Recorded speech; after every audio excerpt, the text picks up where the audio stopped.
Me friends and ఫ్యామిలీతో సరదాగా బయటకు వెళ్ళటానికి కారు లేదా అయితే వెంటనే ఈ నెంబర్కి కాల్ చేయండి.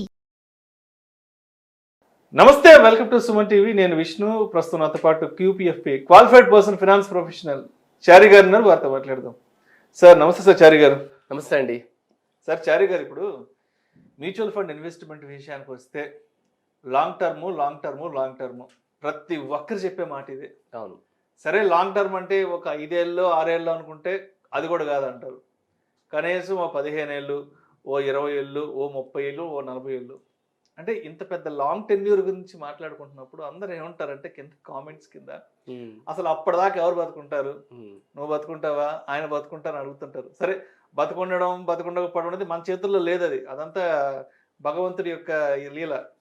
కాబట్టి మనం ఏం చేయాలంటే, సరే ఇన్వెస్ట్మెంట్ చేస్తున్నాం కాబట్టి, ఒక 20-30 ఏళ్ళు ఇన్వెస్ట్ చేస్తున్నాం కాబట్టి లాంగ్ టర్మ్లోనే రిటర్న్స్ వస్తాయంటున్నారు. కాబట్టి అంటే నిజంగా అసలు ఎంత రిటర్న్స్ ఎక్స్పెక్ట్ చేయొచ్చు అంటారు? ఈ లాంగ్ టర్మ్ అనేది ఈ మ్యూచువల్ ఫండ్ ఇన్వెస్ట్మెంట్స్లో ఎలా పని చేస్తుంది అసలు? ఓకే, కరెక్ట్ అండి. అంటే మీరు అనేది ఏంటంటే లాంగ్ టర్మ్లో అసలు రిటర్న్స్ వర్కౌట్ అవుతాయా, లాంగ్ టర్మ్లో ఇన్వెస్ట్ చేస్తే బాగుంటుందా లేదా అనుకుంటున్నారు. ఒక ఫండ్ 95లో స్టార్ట్ అయిన ఒక ఫండ్, మనకి చాలా ఫండ్స్ ఉన్నాయి అట్లాగా. 10 లక్షల రూపాయలు అక్కడ కనుక ఎవరైనా లంసం ఇన్వెస్ట్ చేస్తే ఇవాళ టుడే దాని వాల్యూ 38,99,00,000 అయిందండి. 38,99,00,000 అంటే ఆల్మోస్ట్ 39 కోట్లు. సార్ మీరు నిజమే చెప్తున్నారు కదా? మీరు నిజమే కదా? మీరు చూడండి, ఫేక్ అయితే ఏం కాదు. 10 రూపీస్ ఎన్ఏవితో స్టార్ట్ అయింది, ఇవాళ 3,899 ఉందండి ఎన్ఏవి. అది ఓకే. ఒక 10 లక్షలు అక్కడ ఇన్వెస్ట్ చేస్తే మనకు 1,00,000 యూనిట్స్ వచ్చేవి. 1,00,000 యూనిట్స్ ఇంటూ 3,899. మీరు ఒకసారి చూడండి, ఆల్మోస్ట్ ఒక 29-30 ఏళ్ల క్రితం దగ్గరగా. ఎగ్జాక్ట్లీ 29 ఇయర్స్ క్రితం. ఓకే, సో మనకి ఇక్కడ లాంగ్ టర్మ్లో రిటర్న్స్ వస్తాయా లేదా అనేది మనకి ఇక్కడ ప్రత్యక్షంగా కనిపిస్తుంది. ద ప్రాక్టికల్ థింగ్ మీరు చూస్తున్నారు ఇక్కడ. సరే, అంటే ఇప్పుడు మీరు చెప్పారు రిటర్న్స్ అయితే వస్తున్నాయని చెప్తున్నారు కాన్ఫిడెంట్ గా. అంటే ఇంకొక ప్రశ్న ఏమి వస్తుందంటే అంటే ఆడియన్స్ నుంచి, అసలు అప్పటిదాకా ఎంతమంది ఉంటారండి?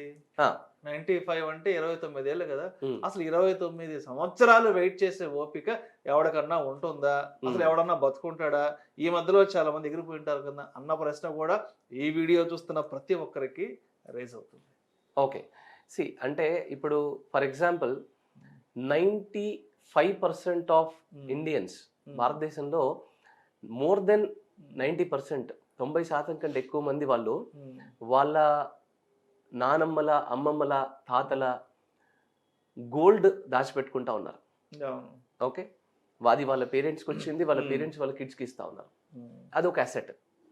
అలాగే భూములు కూడా వాళ్ళ తాతల, వాళ్ళ అమ్మమ్మల, నానమ్మల, తాతల ఆస్తులు ఉంటాయి కదా, 100 ఏళ్ళ నుంచి 150 ఏళ్ళ నుంచి కొనసాగుతూ వస్తుంటాయి స్థిరాస్తులు. మరి ఆస్తుల విషయాన్ని చూస్తే తాతల ఆస్తులు, ఓకే, మన అమ్మమ్మల, నానమ్మల గోల్డ్ అదంతా కూడా వాళ్ళ పిల్లలకి, వాళ్ళ పిల్లల నుంచి వాళ్ళ పిల్లలకి ఇస్తున్నారు. అంటే హండ్రెడ్స్ ఆఫ్ ఇయర్స్ నుంచి ఆస్తులు ఎట్లాగా కాపాడుతున్నారు. అదే తాతల భూములు, వాళ్ళ అమ్మమ్మల, నానమ్మల భూములు, తాతల భూములు, ఇవన్నీ కూడా ఇస్తున్నారు అసెట్స్ గా. సో అక్కడ మనకు ప్రాబ్లం లేదు. ఇవాళ చూడండి మీరు, కోర్టులలో ఉన్న చాలా కేసులు ఈ ఆస్తులకు సంబంధించిన కేసులే ఉంటాయి. 90% కేసులు ఇవే ఉంటాయి. అయితే ఈ ఆస్తులనేమో ఇన్ని రోజుల నుంచి కాపాడుతున్నారు. మ్యూచువల్ ఫండ్కి వచ్చేసరికి క్వశ్చన్స్ వస్తాయండి. మనకి ఏమవుతుందంటే, ఇన్ని లాస్ట్ 100 years లో ఈ ఆస్తులను ఎట్లాగైతే వాళ్ళు కాపాడుతున్నారో ఈ ఆస్తిని కూడా అలాగే లాంగ్ టర్మ్ ఆస్తి లాగా చూడాలండి.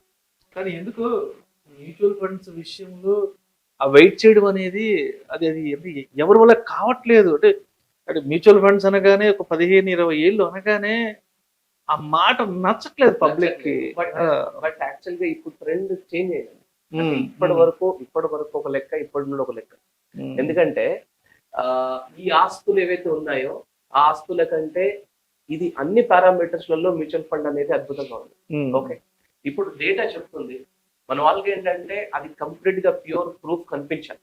అది కనిపిస్తుంది. ఇప్పుడు నేను ఏం చెప్పాను, ఇప్పుడు 10 లక్షల రూపాయలు ఇన్వెస్ట్ చేస్తే 38 కోట్లు అయింది. ఇది మన కళ్ళ ముందు కనిపిస్తుంది. మీరు అడిగారు కదా లాంగ్ టర్మ్ వెయిట్ చేస్తే నిజంగా కాంపౌండింగ్ ఎఫెక్ట్ జరుగుతాయా, అంత రిటర్న్స్ నిజంగా వస్తుందంటారని అడిగారు. మన కళ్ళ ముందు క్లియర్ గా కనిపిస్తుంది. ఇది ఫండ్ నేమ్ వచ్చేసి మనకి Nippon India growth fund. Okay, మనకి యాక్చువల్ గా అంటే ఇప్పుడు ఇంతకు ముందు దీని పేరు రిలయన్స్ గ్రోత్ ఫండ్ ఉండేది, ఇప్పుడు అది నిపాన్ ఇండియా గ్రోత్ ఫండ్. అంటే ఇక్కడ ఫండ్ ని మనం ప్రమోట్ చేయట్లేదు, బట్ జస్ట్ ఒక ఎగ్జాంపుల్ గా just for the information awareness purpose మాట్లాడుతున్నాం అంతే. అండ్ హైయెస్ట్ రిటర్న్స్ ఇచ్చిన ఫండ్స్ లో ఇది ఒకటి. ఇలాగా చాలా ఫండ్స్ ఉన్నాయి, ఇది ఒక ఫండ్. అయితే మనము ఇక్కడ నేర్చుకోవాల్సిన పాయింట్స్ కొన్ని ఉన్నాయండి. అంటే ఇక్కడ ఎంత రిటర్న్ ఇచ్చింది ఇలాంటి పాయింట్స్ కాకుండా మనం నేర్చుకోవాల్సిన పాయింట్ ఒకటి ఉంది. ఈ ఫండ్ యొక్క లాస్ట్ 30 years అంటే 29 years అవుతుంది ఇప్పుడు ఆ ఫండ్ కి. ఈ లాస్ట్ 29 years బ్రేకప్ ని తీసుకొని ఈ ఫండ్ యొక్క జర్నీలో మనం నేర్చుకోవాల్సిన కొన్ని పాయింట్స్ ఉన్నాయి. ఫస్ట్ పాయింట్ ఏంటంటే 95 నుండి 2000 వరకు అంటే ఫస్ట్ 5 years లో 10 లక్షలు ఇన్వెస్ట్ చేసిన వాళ్ళ వాల్యూ 24 లక్షలు అయిందండి, 24 lakhs అయింది. తర్వాత ఇంకొక 5 years 95 నుండి 2005 వరకు. ఓకే, 2005 వచ్చేసరికి ఎంత అయింది? 1,74 lakhs అయిందండి 10 years లో. అండ్ అదే 2010 వచ్చేసరికి ఓకే 15 years టైం 5,18 lakhs అయింది. అండ్ అగైన్ 2015 వచ్చేసరికి 7.83 crore అయింది 20 years లో. అండ్ 25 years లో 11.58 crore అయిందండి 25 years లో. లాస్ట్ 4 years లో 11.58 crore కాస్త 38 crore. ఈ జర్నీ బ్రేకప్స్ చాలా ఇంట్రెస్టింగ్ గా ఉంటుంది, చాలా ఇంపార్టెంట్ పాయింట్ ఇక్కడ. కానీ అంటే ఎందుకు నమ్మట్లేదు ఈ క్యాలిక్యులేషన్స్ అన్ని, ఎందుకు నమ్మట్లేదు? ఇవి నిజం కావేమో, ఇవన్నీ తప్పుడు లెక్కలేమో, ఇవన్నీ ఫేక్ ఏమో అంటూ కూడా రకరకాల కామెంట్స్ పోస్ట్ చేస్తుంటారు కదా. అంటే నిజంగా మ్యూచువల్ ఫండ్స్ అనేది ఎలా చేసిందంటే నమ్మడానికి కూడా నిజంగా నమ్మకం లేకుండా అంత అద్భుతమైన రిటర్న్స్ ఇచ్చింది. అంటే ఇక్కడ ఎలా ఉంటుందంటే చారి గారు, ఒక రియల్ ఎస్టేట్ ఇన్వెస్ట్మెంట్ ని నమ్ముతారు. రియల్ ఎస్టేట్ ఇన్వెస్ట్మెంట్ అంటేనే అదొక పెద్ద గోల్మాల్ అసలు. డబుల్ రిజిస్ట్రేషన్స్, కోర్ట్ ఇష్యూ అలాంటి దాన్ని ఇష్టపడతారు, దాన్ని లవ్ చేస్తారు ఆ ఇన్వెస్ట్మెంట్. స్టాక్స్ గురించి, ఈక్విటీ గురించి ఇష్టపడతారు. దాంట్లో ఎంత వెల్టాలిటీ ఉంటుందో, ఏదైనా ఇన్వెస్ట్మెంట్ తారుమారైతే ఎంత ఫ్లక్చువేషన్ ఎంత అవుతుందో దాన్ని ఇష్టపడతారు. అవునండి. బట్ ఎంఎఫ్ వచ్చేటప్పటికి ఇక్కడ ఏం చెప్పినా కూడా నమ్మట్లేదు. ఎంఎఫ్ విషయానికి వస్తే ఇదేదో ఒక గాల్లో మాటలు, గాల్లో దీపము, ఇవన్నీ తప్పుడు లెక్కలు, తప్పుడు మాటలు అంటూ కూడా కామెంట్స్ పోస్ట్ చేస్తూనే ఉంటారు కదా. మీరు అన్నట్టు ఒక చిన్న కన్ఫ్యూజన్ అయితే ఉందండి. మనకి నమ్మకం రావడానికి చాలా టైం పడుతుంది. అంటే first of all mutual funds తప్పుదోవలో వెళ్ళడానికి రీజన్ ఏంటంటే స్టాక్స్, మ్యూచువల్ ఫండ్ ఒకటే అనుకుని చాలా మంది ప్రమోట్ చేసుకుంటూ వచ్చారు. అలాగే ఇన్వెస్టర్స్ కూడా మైండ్ లో పడిపోయారు. ఓకే, ఒకటి. రెండోది, ఇంతకుముందు మ్యూచువల్ ఫండ్ రికమెండ్ చేసేటప్పుడు కింద underline mutual funds are subject to market risk, ఇలాంటి లైన్ ఉంది. ఇప్పుడు ఏంటండి, మ్యూచువల్ ఫండ్స్ సహీ అని చెప్పేసి సచిన్ టెండూల్కర్, ధోని లాంటి వాళ్ళు వచ్చి ప్రమోట్ చేస్తా ఉన్నారు. సో కాన్ఫిడెన్స్ అనేది స్లోగా స్టార్ట్ అయింది. ప్లస్ మ్యూచువల్ ఫండ్స్ అంటే స్టాక్స్ కాదు, మ్యూచువల్ ఫండ్స్ అంటే సపరేట్ ఎంటిటీ. ఇవి అన్ని బిజినెస్ లో మన మనీ డైవర్సిఫై అవుతుంది. దీంట్లో డెట్ ఫండ్స్ కూడా ఉంటాయి, దీంట్లో బ్యాలెన్స్ ఫండ్స్ కూడా ఉంటాయి, రిస్క్ లేని ఫండ్స్ కూడా ఉంటాయి. లాంగ్ టర్మ్ వెయిట్ చేస్తే ఆ రిస్క్ కూడా తగ్గిపోతుంది అనే స్లో అవేర్నెస్ అనేది ఇప్పుడు స్టార్ట్ అయిందండి. మీరు చూడండి, నేను చెప్తున్నాను చూడండి, నెక్స్ట్ 10 years లో గోల్డ్, ల్యాండ్ ఇన్వెస్టర్స్ చాలా తగ్గిపోతారు. ఎందుకంటే ఇండియన్స్ కి నమ్మకం రావడానికి మాత్రమే టైం పడుతుంది. నమ్మకం ఒకసారి వచ్చిన తర్వాత ఇంకా ఆగేది లేదు. మీరు చూడండి, ఆల్రెడీ వస్తున్న ఫ్లో మామూలుగా రావట్లేదు. ఇండియాలో మ్యూచువల్ ఫండ్స్ త్రూ వస్తున్న ఫండ్స్ చూసి ఫారెన్ ఇన్వెస్టర్స్ కూడా ఆశ్చర్యపోతున్నారు.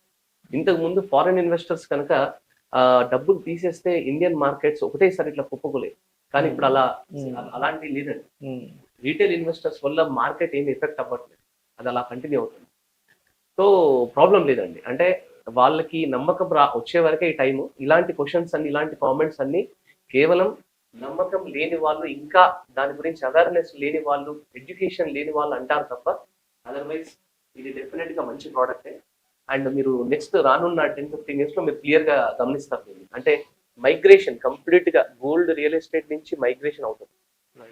సో ఇక్కడ కాంపౌండింగ్ అనే ఫార్ములాని పట్టుకోవాలండి. నేను చెప్పిన ఈ ఫండ్ నుంచి మనం నేర్చుకోవాల్సిన పాయింట్ ఏంటంటే కాంపౌండింగ్ ఫార్ములా చూడాలి.